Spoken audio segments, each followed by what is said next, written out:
President Trump exclusively telling Fox News that he thinks the temperature has to be brought down after the raid at his Mar-a-Lago home. But apparently one MSNBC host has a different idea.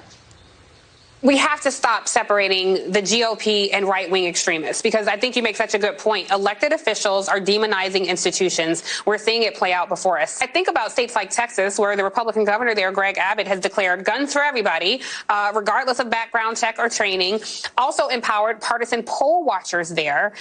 Also emboldened people to deputize themselves as the protector of fetuses when it comes to abortion rights. And so the confluence of all these things could certainly declare mass violence. A district media group president, Beverly Hallberg, joins us now. Beverly, so to the mainstream media, demanding accountability is extremist? Yeah, well, they're the ones who are extreme, and I think what they're going to find is as they continue with this line of rhetoric, trying to tie every Republican to this MAGA right-wing extremist viewpoint that they think is out there, they're going to find that the American people turn on them. I think this is actually pointing to many Democrats who are in lockstep with mainstream elite media officials, is that they're scared about midterms. They see that it's not going their way, and they're trying to do whatever they can to make this about Donald Trump. They think that's the winning ticket, but I think we'll find in November that there are many Americans who are upset with the direction of this country, put the blame on Joe Biden, and the media are trying to cover up for him. Yeah, well, I think a majority of Republicans can separate a moderate Democrat like Joe Manchin from AOC. So, you know, is Tiffany Cross in the majority in terms of how Democrats feel about Republicans, or is it just her opinion alone? It's just, well, I think it's the media's opinion. They think all Republicans fit into this extremist camp, and that's not the reality. Even some of the things that the host listed there, she talked about abortion, yet many Americans, even if they consider themselves pro-choice, allowing people to have abortion, they think there should be limits on abortion. Most Americans agree with that. A lot of Americans think that you should have the right to protect yourself, even if they think there should be limits to that. So what you see is the media elite are going to this extreme position. Americans aren't lining up, and that's part of the reason why you're even seeing, whether it's MSNBC or CNN or other media outlets, their ratings are tanking. People aren't turning to them for the truth.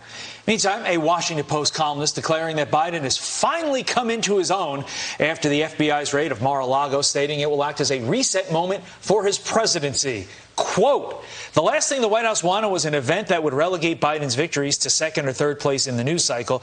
This is the month Biden finally came into his own.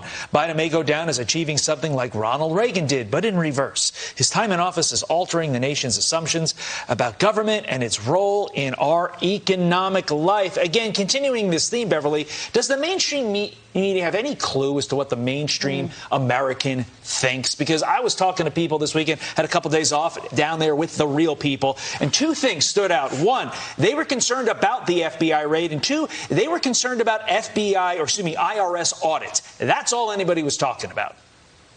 Yeah, this columnist wants to point to Biden as return to normalcy, but the reality is the FBI raid has left us with more questions than answers. Americans are concerned about that. It's also the 1 year since the botched Afghanistan withdrawal. People are concerned about that. And even though Biden is going to tout his legislative victories this month, especially the fact that he's going to be signing the Inflation Reduction Act, or the so-called Inflation Reduction Act today, the reality is it doesn't match up with the fact that people are still facing high inflation. And so this is a complete disconnect with what Americans are feeling. I think they're actually concerned about the direction of the country. That's why polling numbers show that people are concerned about the direction of this country. And so I just think it's completely out of touch. I think what this columnist is doing is trying to save face for President Biden, because many Democrats don't even want him to come to their election rallies. People don't want to say whether or not they would vote or support Joe Biden if he ran again,